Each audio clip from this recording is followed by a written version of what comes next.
Damos inicio a Tiempo de Psicología. Aprendemos y crecemos juntos. Ciclo radial Tiempo de Psicología. Hacemos radio desde la cuna del pensamiento.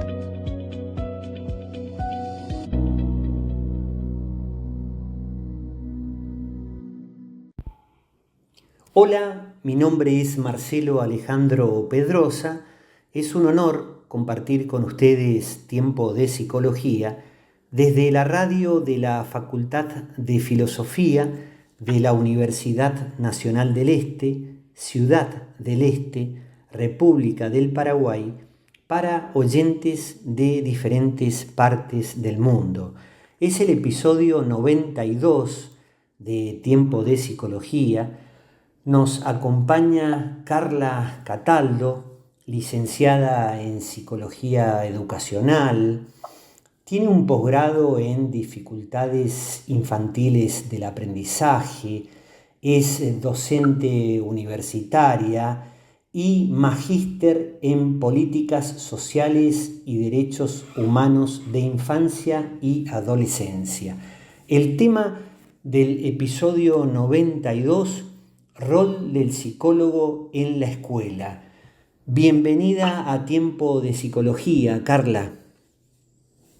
Hola Marcelo, un gusto poder compartir contigo y con todas las personas que siguen este programa y aquellas que van a seguir de seguro.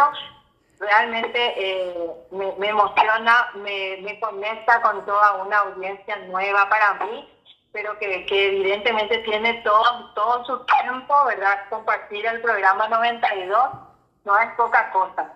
Un gusto estar contigo y con todos en este día.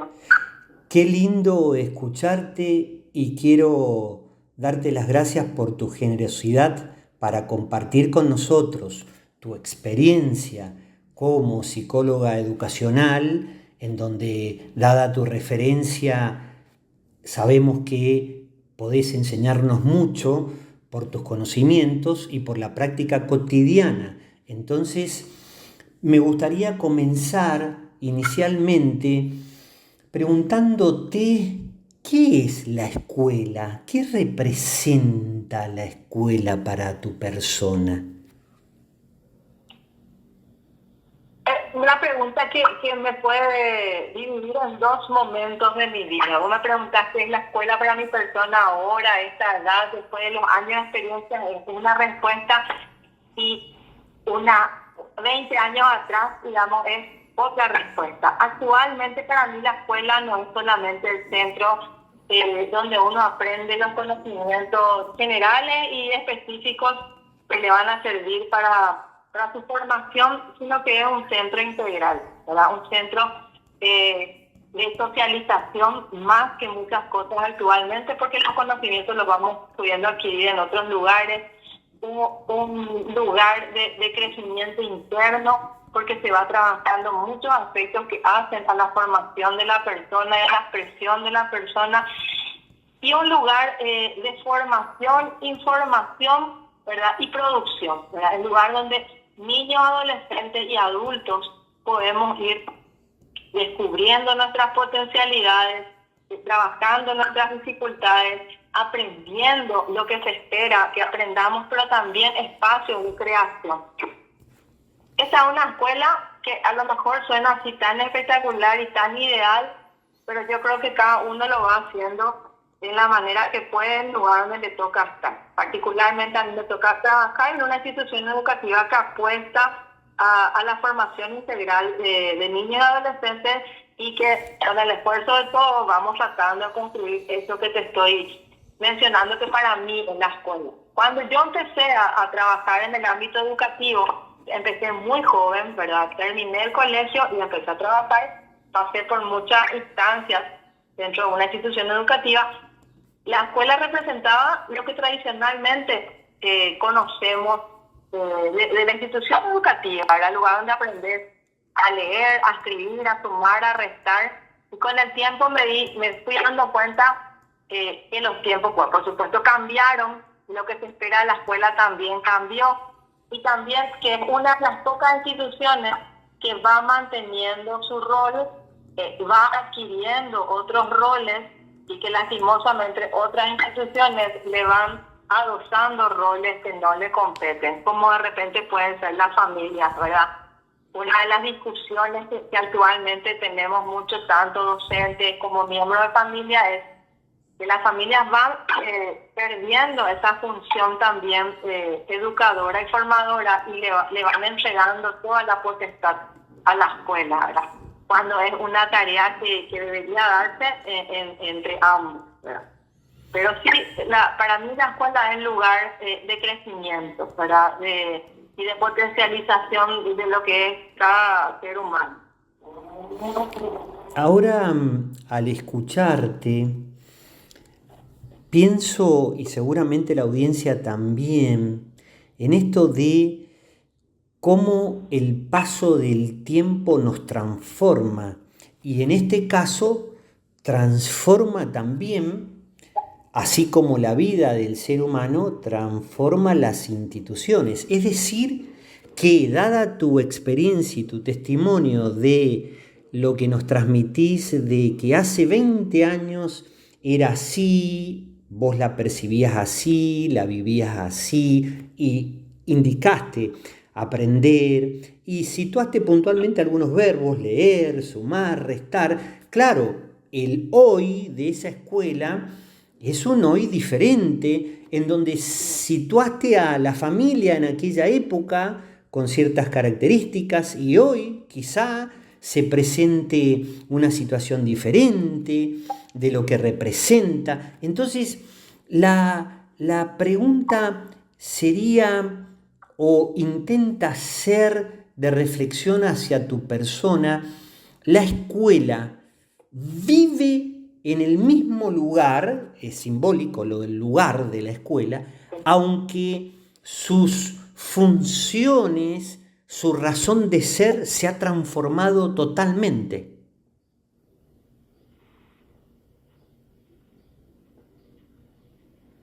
Sí, ¿hola? Sí, sí, sí.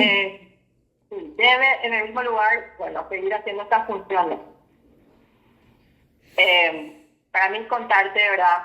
Una anécdota que puede reflejar un poco mi respuesta, ¿verdad?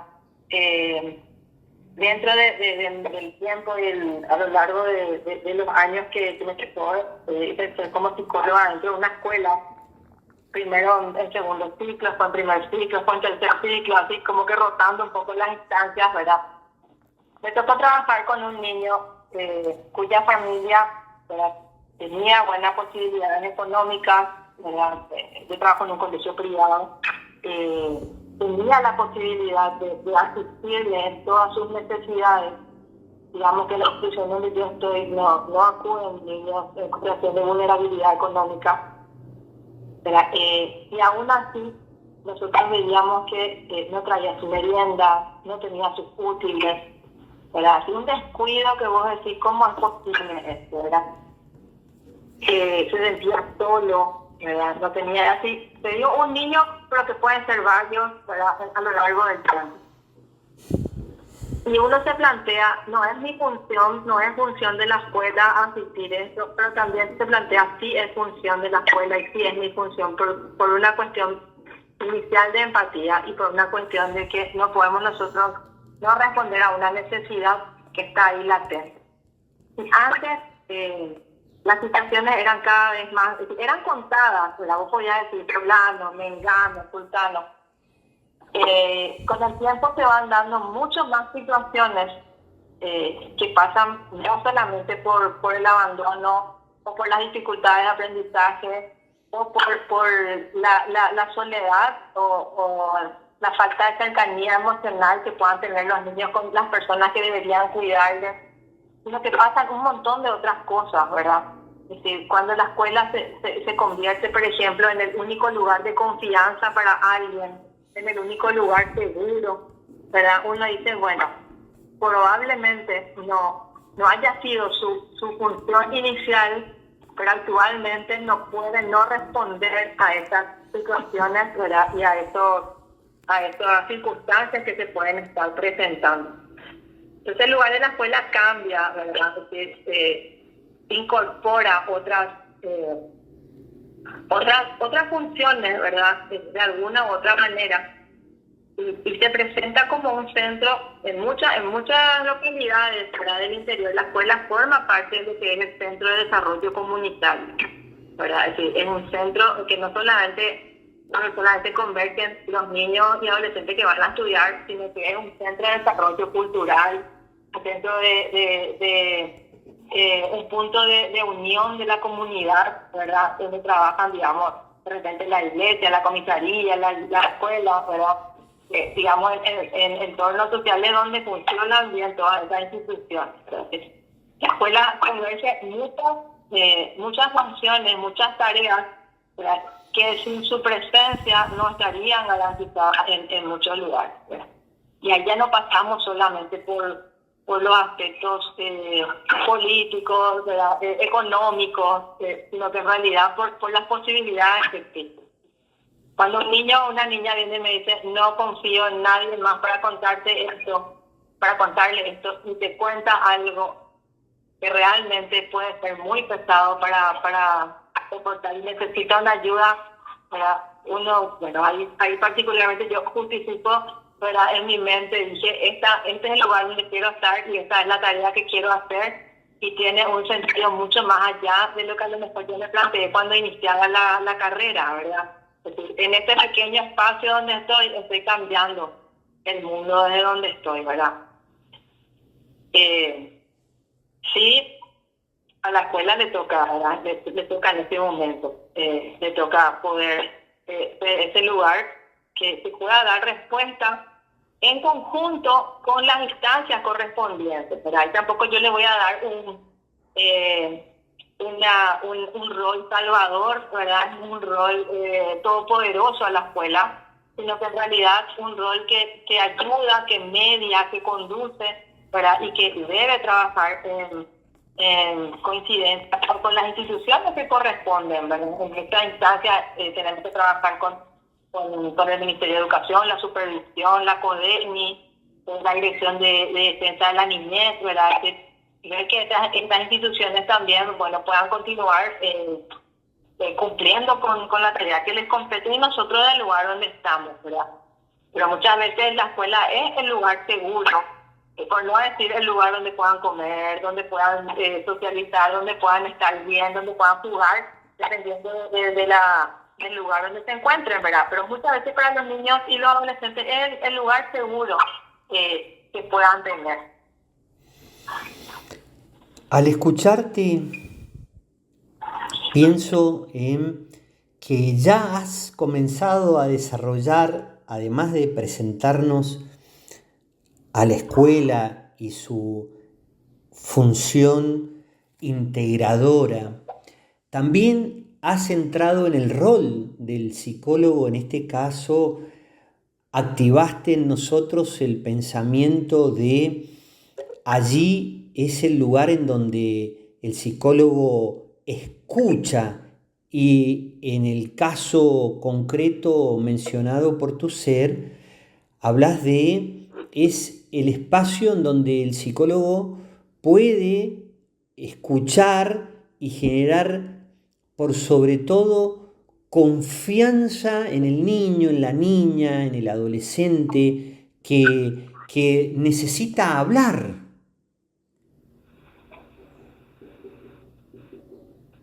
Sí mismo, ahora veo, por ejemplo, el rol del psicólogo en dos etapas también, ¿verdad? Yo como que he vivido todo en dos etapas, pero desde lo que estudié, que yo siempre tuve muy claro que quería trabajar en educación, ¿verdad? Cuando estudié psicología, sabía que no quería ser psicóloga clínica, pero sí tenía claro que quería trabajar en educación, no tenía muy claro en qué, pero a lo largo de la carrera tuve la oportunidad de trabajar en un colegio y fui descubriendo diferentes espacios donde los psicólogos educacionales pueden ejercer. Y tenía muy claro que el rol del psicólogo en la escuela no es el mismo que en consultorio, ¿verdad? No es el mismo que el psicólogo clínico en consultorio, ni que el psicopedagogo, digamos, a partir de las dificultades de aprendizaje. ¿Y cuál es mi punto de quiebre para tener una siguiente visión y una siguiente realidad? La pandemia, ¿verdad? que está muy reciente porque tenemos 5 años ya, ¿verdad? ¿Cómo cambió y amplió el rol del psicólogo escolar en ese tiempo? Sí, antes, digamos, como que el rol del psicólogo, además de escuchar, de poder trabajar de forma individual y trabajar también en entornos grupales, porque siempre se han trabajado el relacionamiento, la convivencia escolar, ¿verdad? Acompañar a los equipos de orientación, ¿verdad? El tema de todo lo que tenga que ver con la gobernabilidad escolar y de colegio, ¿verdad? También muchos nos hemos centrado en la escuela, pero sobre todo en las dificultades de aprendizaje, ¿verdad? Cuando surge todo, ya por disposición legal, la implementación de la educación inclusiva, bueno, nos centramos también en la diversidad más escolar, ¿verdad? Y luego en la diversidad en general, pero siempre como que nos centramos mucho en lo que era la parte académica. Esa es una realidad que se vive también actualmente en lo que es la escuela primaria, como le decíamos antes, y la escuela secundaria, ¿verdad? Es decir, el primer y segundo ciclo se sigue trabajando mucho y se está muy pendiente de toda la parte académica, ¿verdad? Y de todas las dificultades de aprendizaje, pero surgen también otras dificultades que anteriormente como que eran más propias de los adolescentes y de los jóvenes. Hay mucho espacio de escucha individual, mucha intervención grupal. Mucho de lo que ocurre en las redes sociales afecta al niño, al adolescente, afecta a su relacionamiento con el grupo o afectan a grupos enteros y se abordan las escuelas, lo que antes no teníamos, ¿verdad? Es decir, lo que pasaba fuera del colegio quedaba fuera del colegio. Actualmente lo que pasa es que lo que se vive dentro de la escuela pasa fuera de la escuela. Pero no se puede negar que la persona es una sola y no puede dejar todo lo que le ocurre en la puerta del colegio. Luego de la pandemia, a mí me tocó trabajar en el tercer ciclo, ¿verdad?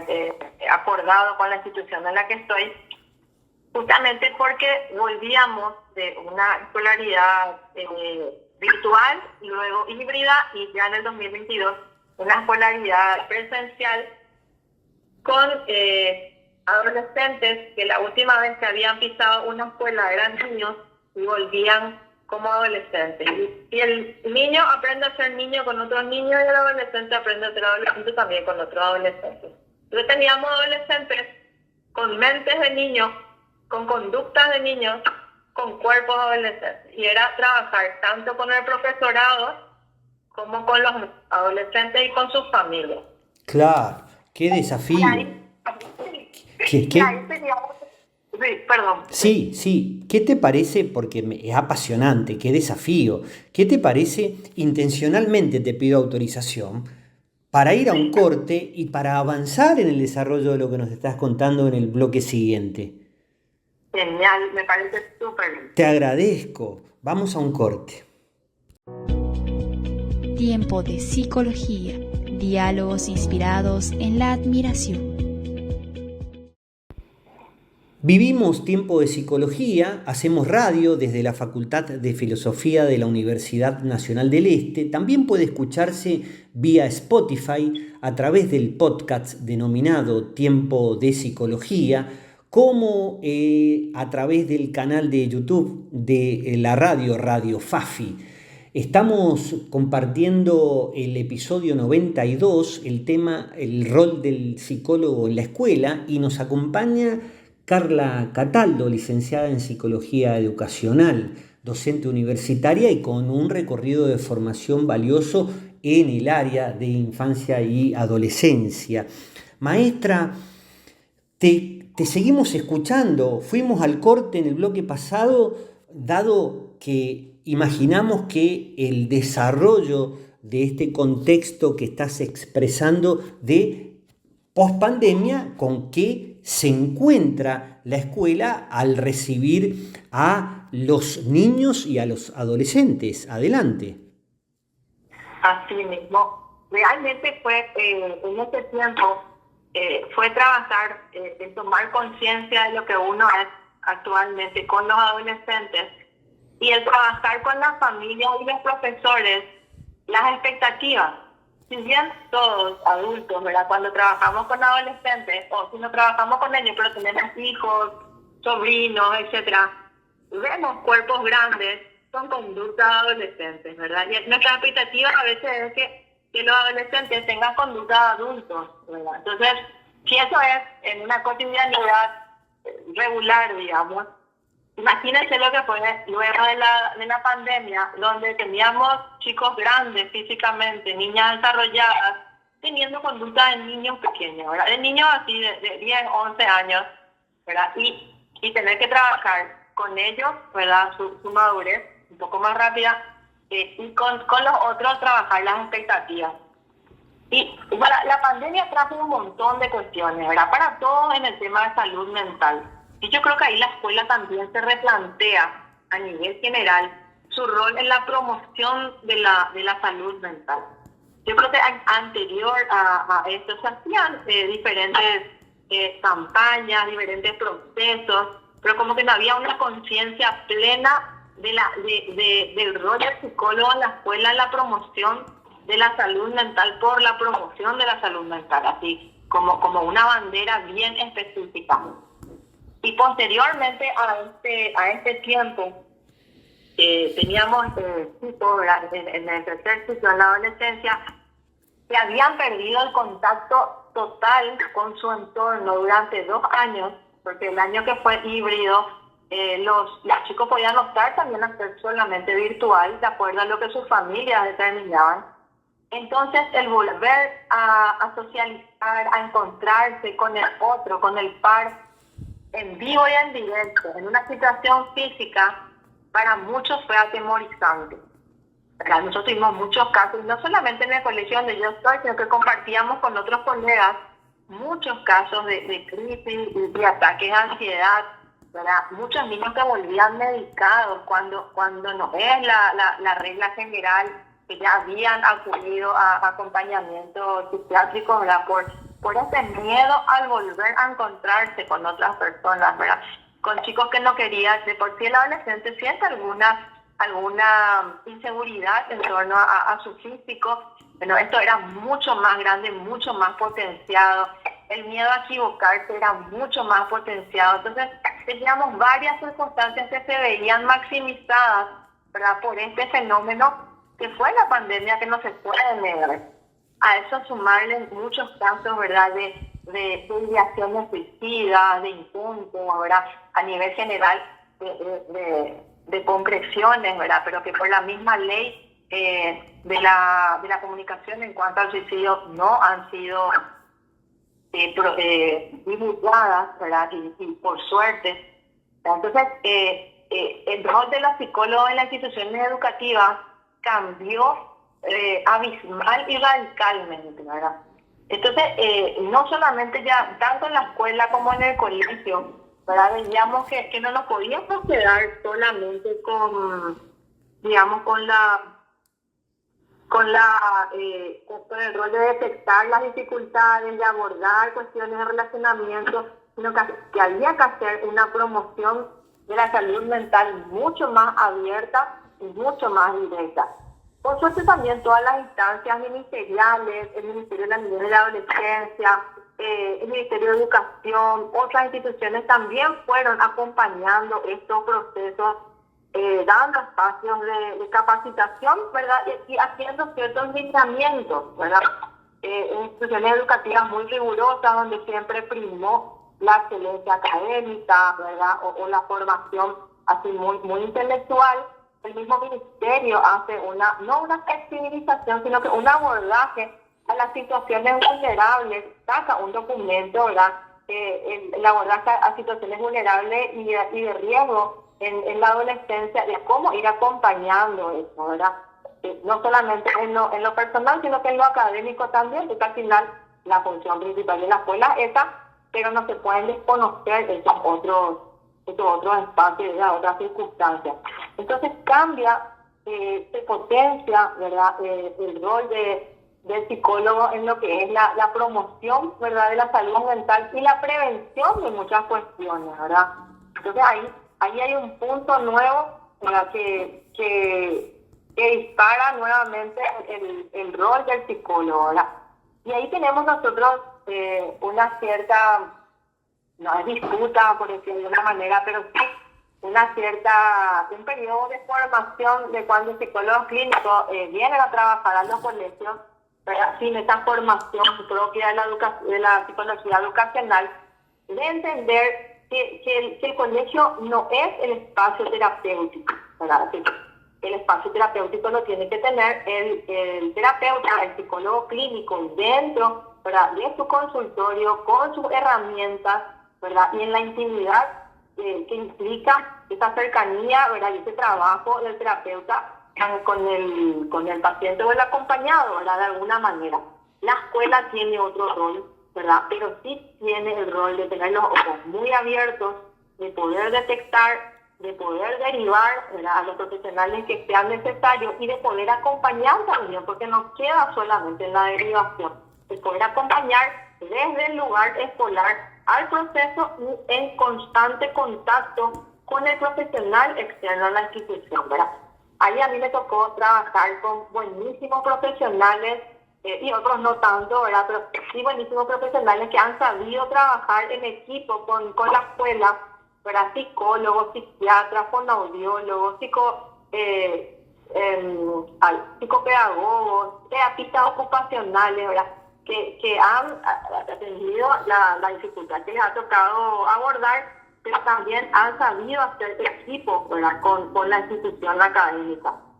Y bueno, yo creo que este es uno de los grandes avances posterior a la pandemia, el trabajo virtual, el poder hacer reuniones de equipo, ¿verdad?, de forma virtual. Esta misma comunicación que estamos teniendo, ¿verdad?, me parece tan genial, ¿verdad?, poder compartir, poder conversar contigo, con toda la audiencia, de todo esto que vamos viviendo, ¿verdad?, y que fuimos viviendo y que como también nos potencia y nos encamina hacia nuevas rutas a seguir, digamos, desde lo que hace el psicólogo dentro de la escuela.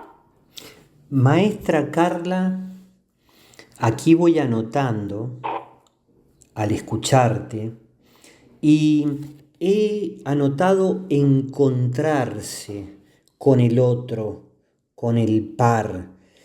Qué lindo que es poder encontrarse en la escuela con el otro, porque allí uno a su identidad no solamente empieza a reconocer sus rasgos, sus características, su forma, ayúdame por favor, sino que al mismo tiempo ese conocimiento de nosotros que junto con la audiencia seguramente todos nosotros hemos sido niños, niñas.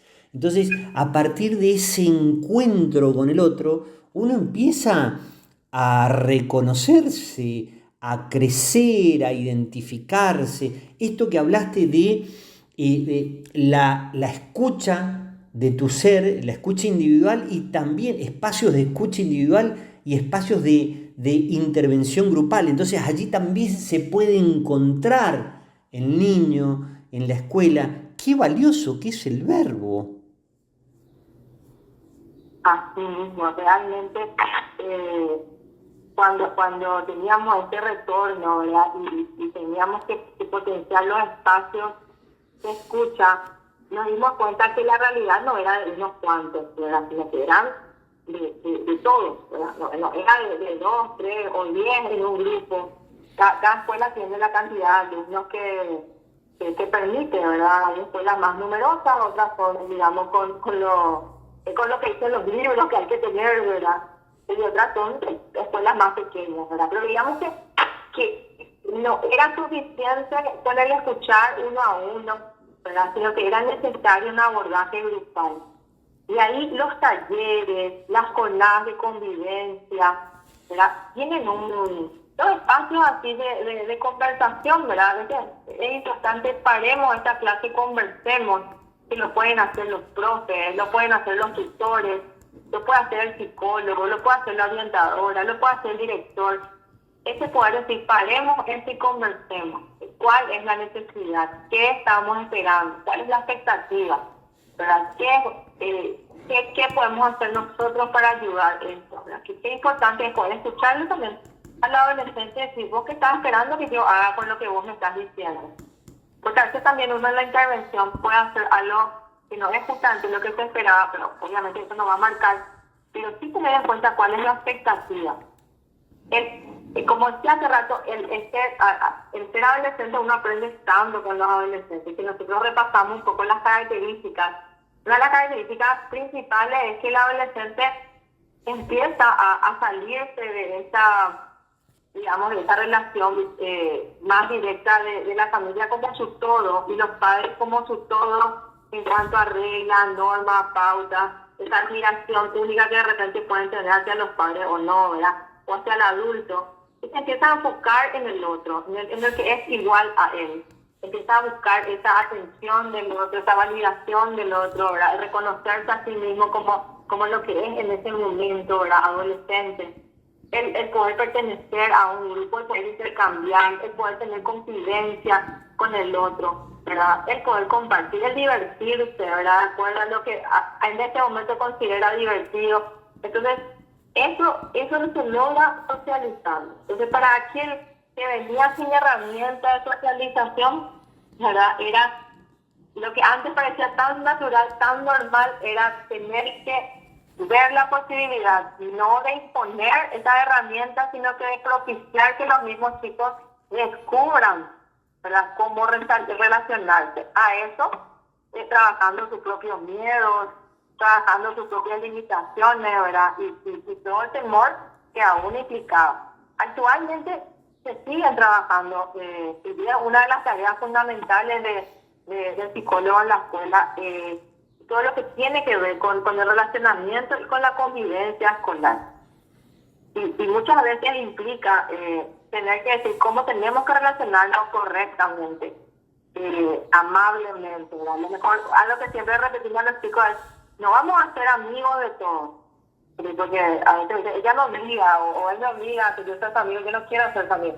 Está bien, no vamos a ser amigos de todos, pero sí podemos ser buenos compañeros. Y podemos ser buenas personas con el otro, podemos tratarnos con respeto, con amabilidad, y de repente los chicos descubren como una pasión de que no es o blanco o negro, o son mi amigo o son mi enemigo, ¿verdad? Sino que en realidad podemos tener un trato cordial sin que tengamos que ser cercanos.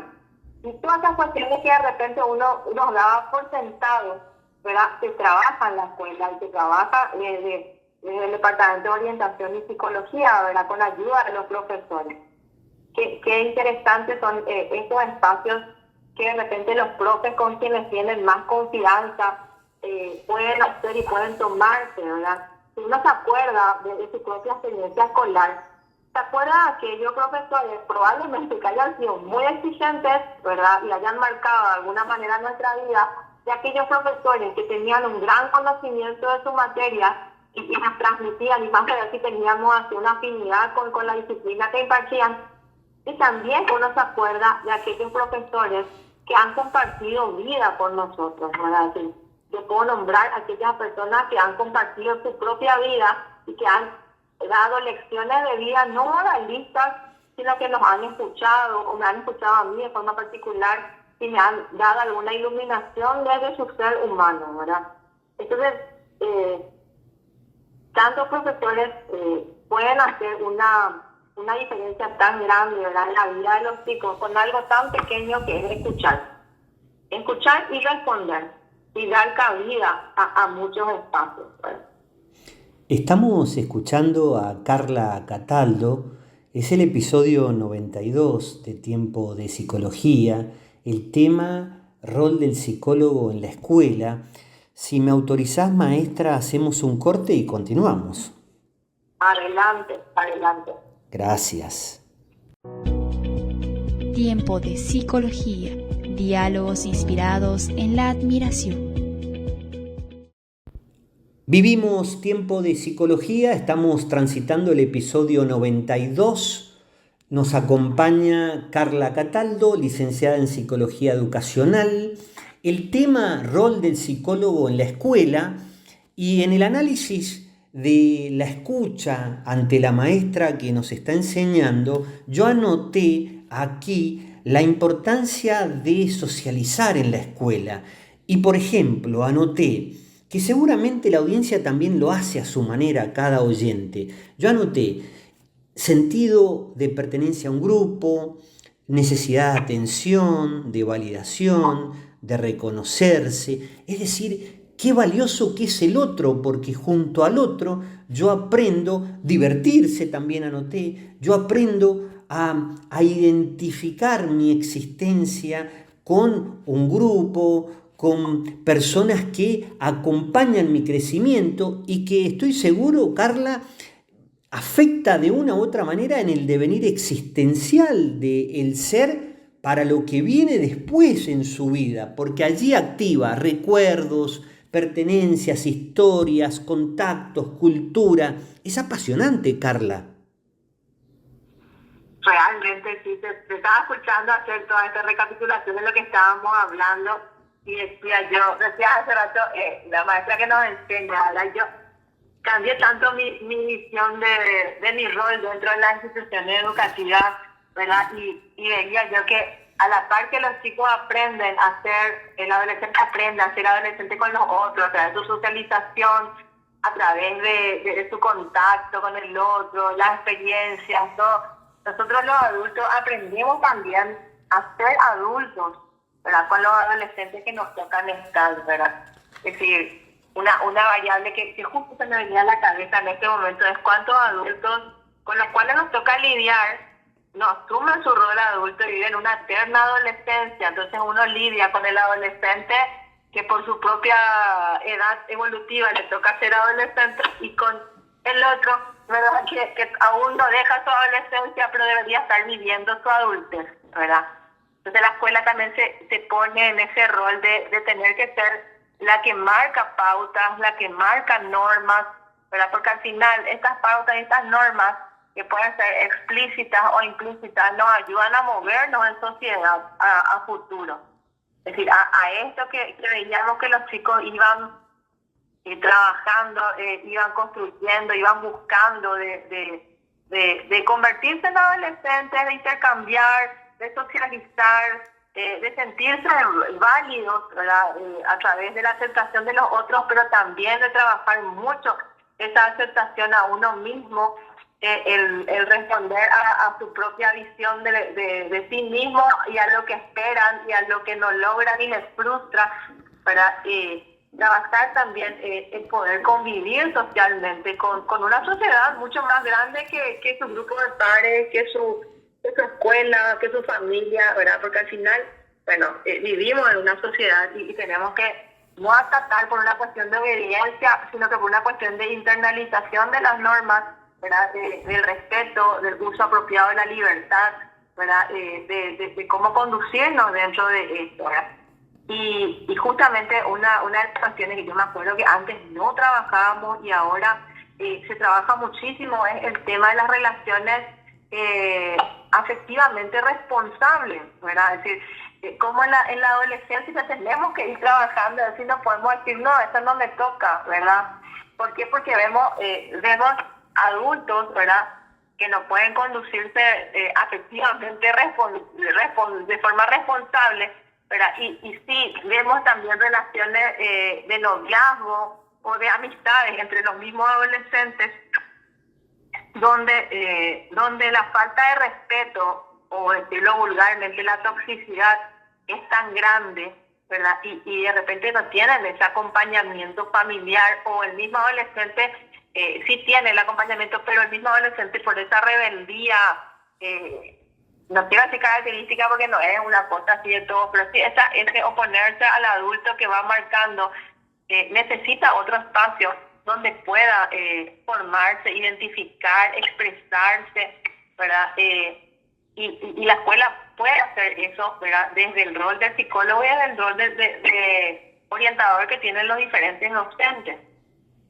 Sí veíamos cómo de repente muchos de los chicos acuden al psicólogo, al tutor, al profesor guía, por estas relaciones de amistad que tienen con otros, por estas relaciones de noviazgo que tienen con otros, ¿verdad? Con situaciones mucho más complejas, no podemos negar, ¿verdad? El índice de embarazos adolescentes que existen actualmente, y que han existido siempre, ¿verdad? También el tema del uso de sustancias, ¿verdad? La violencia familiar, ¿verdad? El abuso, es decir, son situaciones que son, no quiero decir que son más frecuentes ahora, pero sí veo que son mucho más denunciadas de lo que eran con anterioridad. En la escuela, como dije en un principio, es muchas veces el lugar seguro donde uno puede acudir a buscar una respuesta para esta situación. Me acuerdo que cuando volvíamos de la pandemia, nuestra campaña de prevención del suicidio, justo ahora que estamos en septiembre, ¿verdad? Era tan fuerte, ¿verdad? Porque muchos de los chicos que se acercaban al departamento de psicología decían que su amigo le había contado, que estaba pensando, que estaba planeando, que ya no podía más vivir. Entonces, nuestra campaña este año se basó en una frase donde los chicos pues tenían que ir haciendo sus diferentes aportes. Decían, si un amigo te dice que ya no puede más, ¿qué le recomendaría? Y realmente yo creo que fue una de las campañas de prevención dentro del colegio donde yo trabajo más grandes, porque fue un año complicado. Y los mismos chicos le daban recomendaciones tan sabias que uno dice, y después los otros, si los mismos compañeros, ¿verdad?, se iban acercando, le guían, y uno decía, que un chico pueda decirle a otro, busca ayuda, yo te acompaño, ¿verdad? Es tan grande, ¿verdad? Eso es algo que también trabajamos mucho actualmente, y bueno, en ese momento que a veces los chicos dicen, yo te quiero contar, pero yo no quiero que vos le digas a nadie, y nosotros generalmente le hacemos el retruque. Si tu amigo mañana amanece muerto y vos eras la única persona que sabías esto, ¿cómo te sentirías? Súper mal. ¿Qué hubieras hecho? Hubieras buscado la ayuda necesaria. Estás buscando la ayuda necesaria.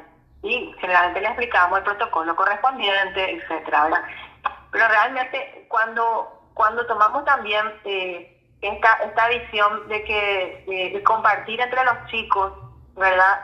No es solamente eso de hablar, divertirse y otras cuestiones que van haciendo, sino que también potenciamos entre ellos todo lo que son los factores protectores para sí mismos y para sus compañeros, ¿verdad? Hacemos algo que no tiene nombre de grande que es, ¿verdad?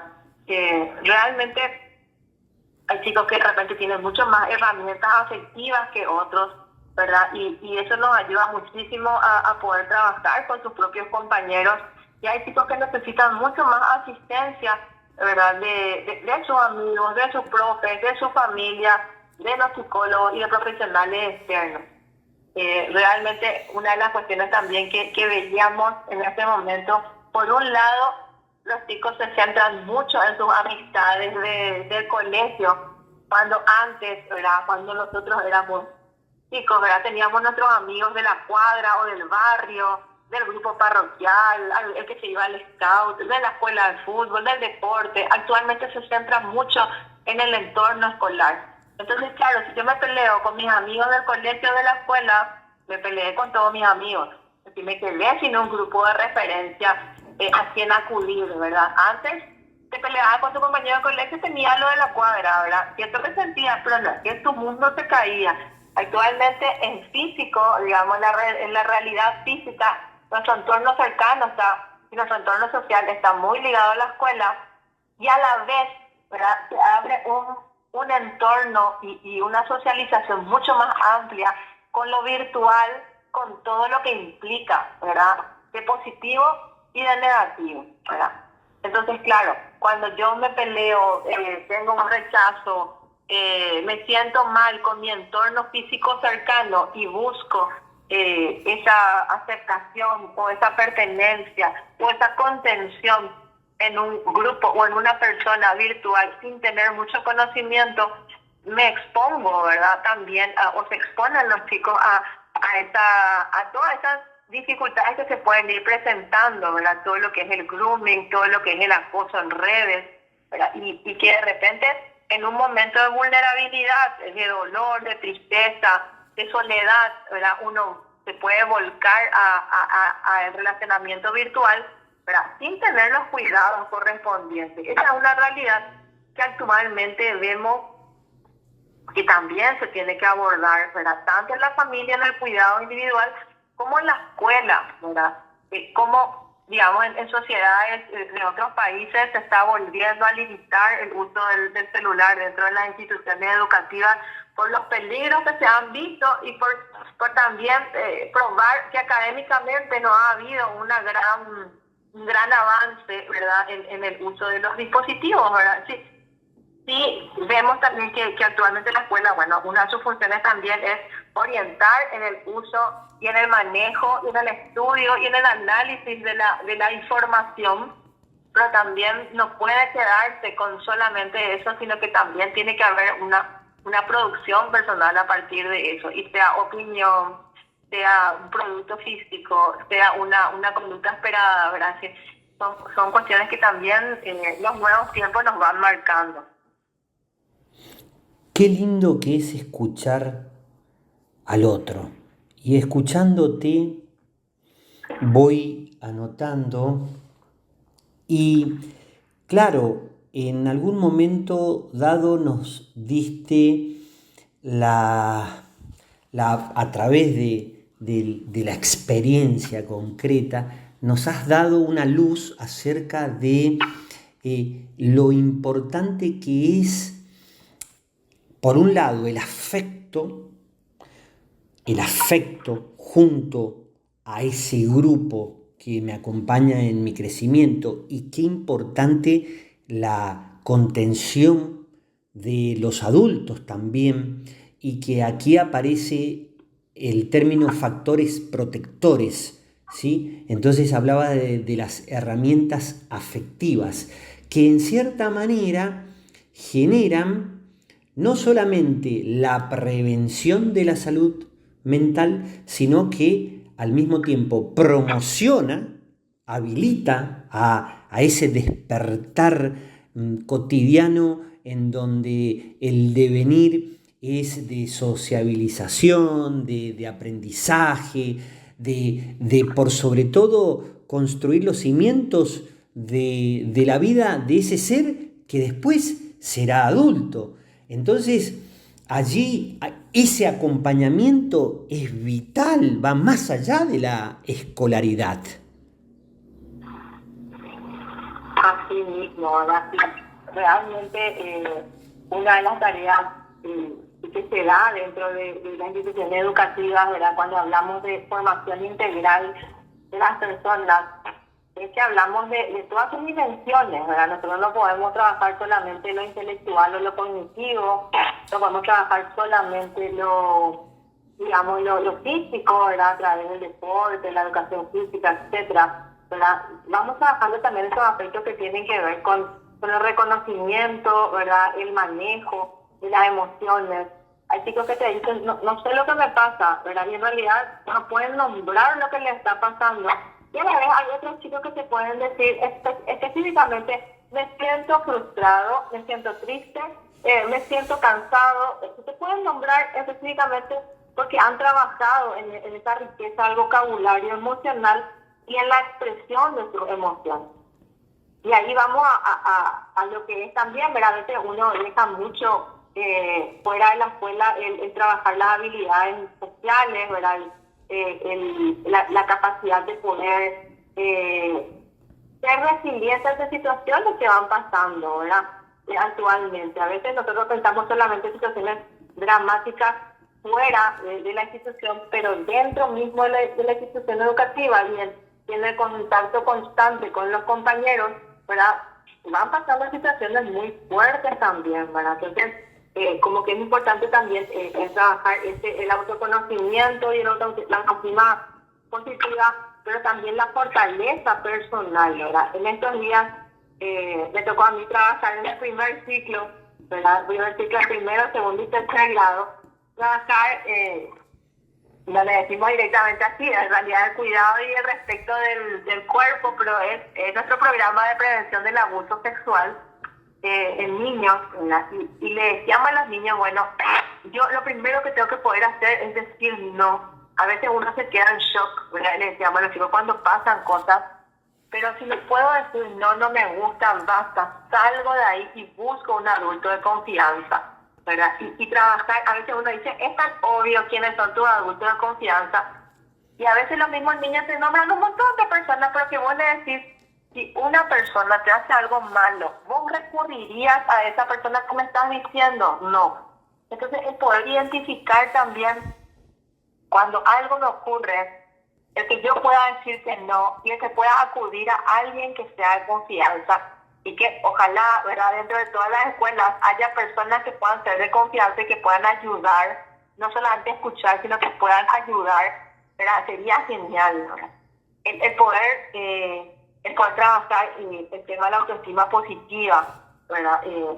Porque claro, algo que nosotros le decimos también mucho a los niños es, yo no soy mejor que nadie y nadie es mejor que yo. Es decir, si yo puedo reconocer que yo no soy mejor que nadie, no voy a acosarle a alguien porque le considero inferior a mi persona, ¿verdad? Y si yo no considero que nadie es mejor que yo, voy a poder valorar también mis dificultades y mis fortalezas, ¿verdad? Y voy a poder trabajar en ese desarrollo de la autoestima positiva, ¿verdad? Entonces, un mantra, le quiero decir yo, una frase que podemos repetir, pero que implica tantas cosas, ¿verdad? Si yo puedo reconocerle a la otra persona, al otro niño, al otro adolescente, igual a mí en derechos, pero que pueda tener diferencias en un montón de cuestiones, muchas otras cuestiones también se van a ir trabajando de alguna manera, ¿verdad? ¿Cuáles son las fuertes dificultades actuales en los entornos escolares? El acoso escolar, ¿verdad? La deserción escolar, las dificultades propias del aprendizaje, el abandono escolar, ¿verdad? Hay otras cuestiones que tienen que ver más con la salud mental, ¿verdad? Que no podemos obviar, no podemos decir que no existen. Ahora, no le podemos llamar a todo tampoco acoso escolar, pero no podemos obviar que existe. O el mismo acoso que puedan sentir niños y adolescentes por adultos, en el sentido de una cuestión, de una práctica que ahora está muy fuerte, de nombrar niños y adolescentes en los grupos de padres y acribillarle con comentarios, ¿verdad?, o alusiones a su conducta, cuando existe una legislación, ¿verdad?, que dentro del Código de la Niñez y la Adolescencia, creo que el artículo 29, donde uno no puede, ¿verdad?, dar información de menores, sin información que lleve a identificar a menores. Una cuestión sí, que siempre se decía es que, sí. que el chisme es el deporte nacional del Paraguay, pero cuando ese chisme y esa información daña, ¿verdad?, a la integridad de un niño, un adolescente, por parte de Claro. adultos, ¿verdad?, tenemos que plantearnos y ver que está todo mal, ¿verdad? Carla, si me Sí, permitís, hacemos el último corte y seguimos. genial, me parece súper bien. Gracias. Tiempo de psicología. Diálogos inspirados en la admiración. Universidad Nacional del Este es el episodio 92 de Tiempo de Psicología. Nos acompaña Carla Cataldo, licenciada en Psicología Educacional, y el tema rol del psicólogo en la escuela es el eje central del desarrollo de este programa. Carla, el micrófono es tuyo, lo que consideres que en este bloque final es valioso que nosotros aprendamos y escuchemos. Adelante, por favor. Muchas gracias, Marcelo.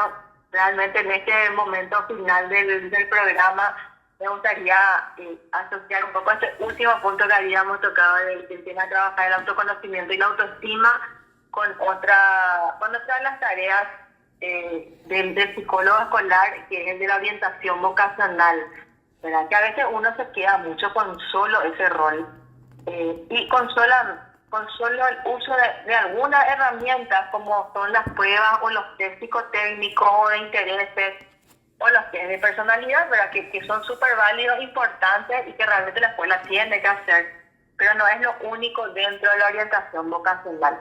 Cuando nosotros empezamos a trabajar todos estos factores protectores que decíamos antes, del autoconocimiento, las habilidades sociales, los vínculos afectivos, ¿verdad? Estamos trabajando de alguna manera también la orientación vocacional, ¿verdad? ¿Por qué? Porque trabajamos lo que es la construcción del proyecto de vida. el proyecto de vida no se hace de un año a otro, ¿verdad? No se trabaja solamente en segundo, en la media o en el tercero, sino que en realidad se va trabajando, ¿verdad? Desde chiquititos, ¿verdad? De cuando trabajamos, ¿qué quiero ser? ¿Verdad? Y ese qué quiero ser no pasa solamente por la profesión o la actividad laboral o que quiero desarrollar en el futuro, sino que qué quiero ser como persona, ¿verdad? ¿Qué sueño para mí como persona? ¿Qué sueño en las relaciones que quiero tener?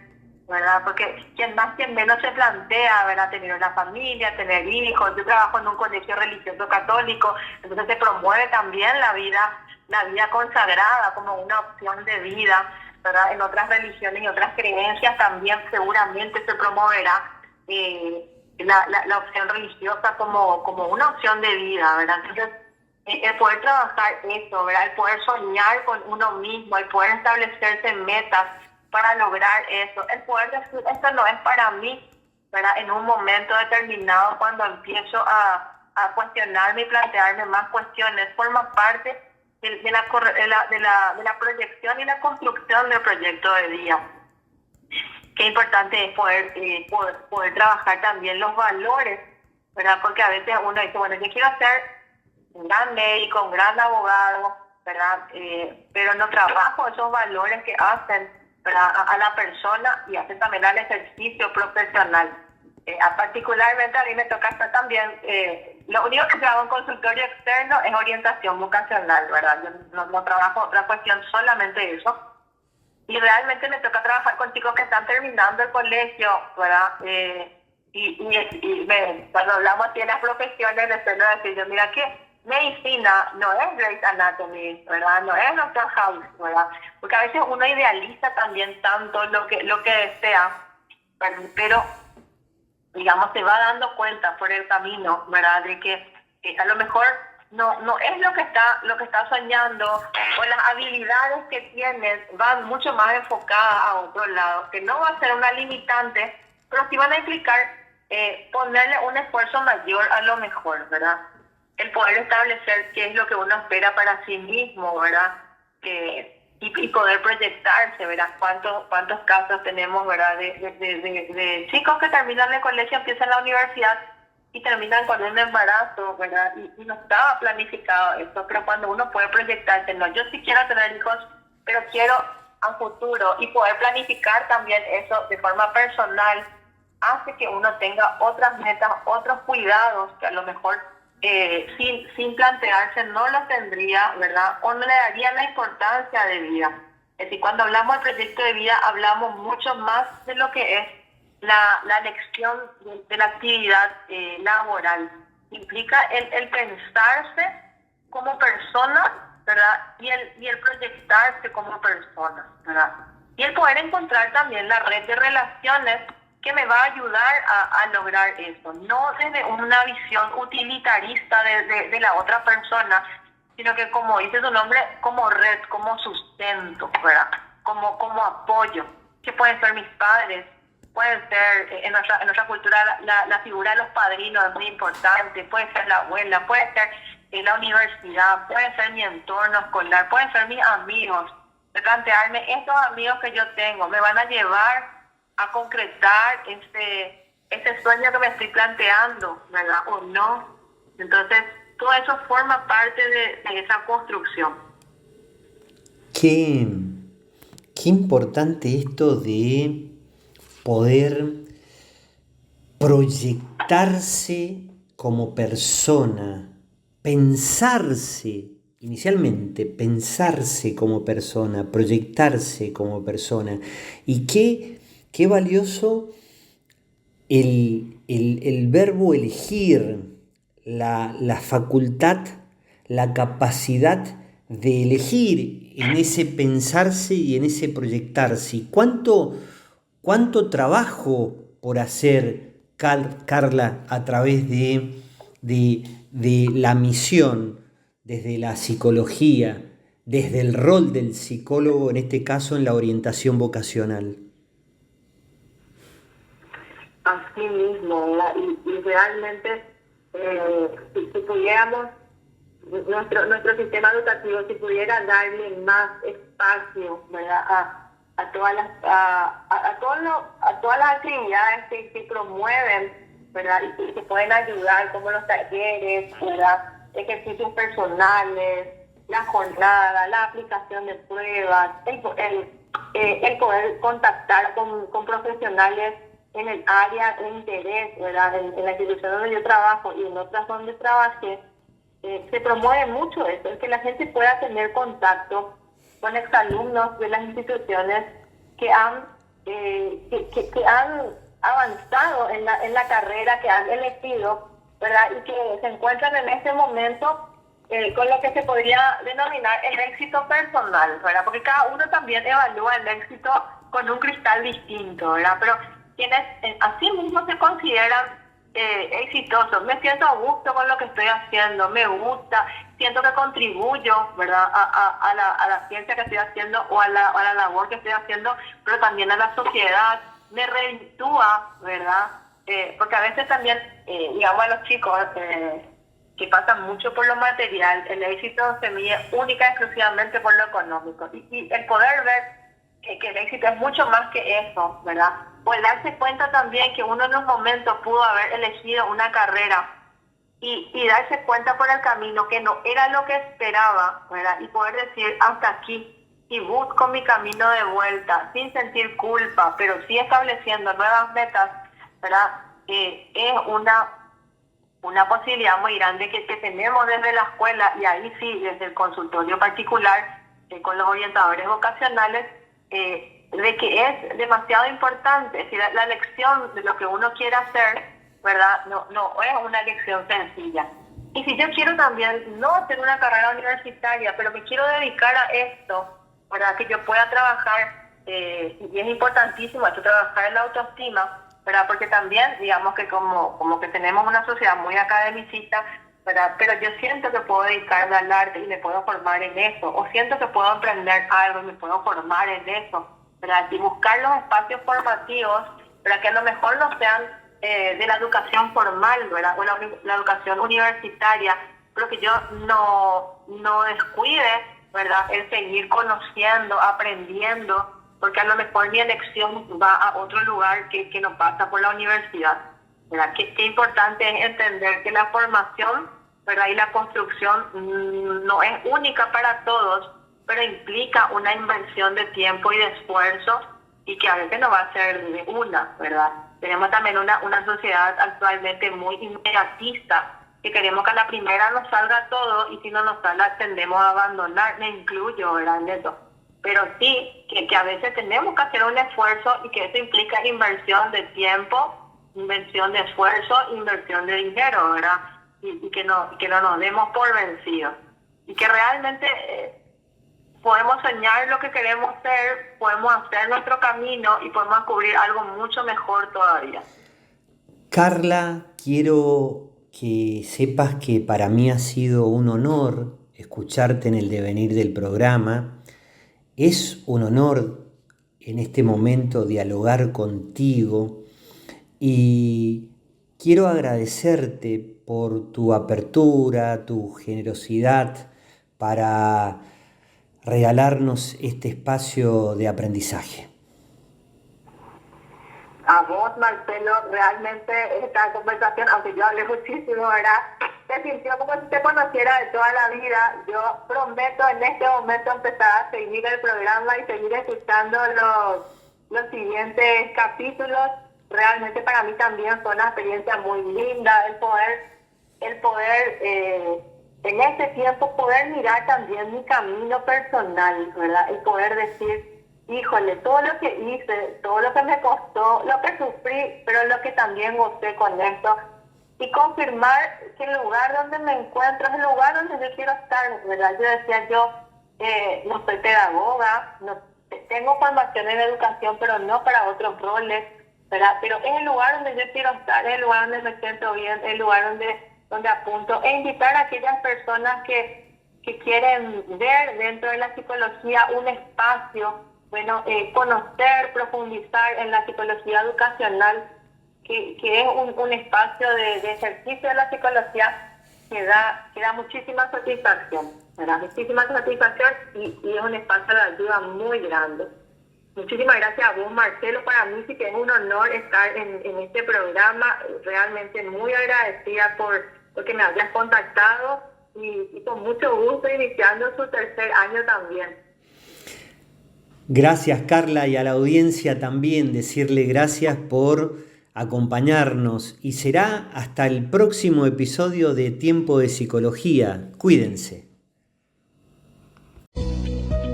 Será hasta la próxima puesta en acción de Tiempo de Psicología. Cuídense.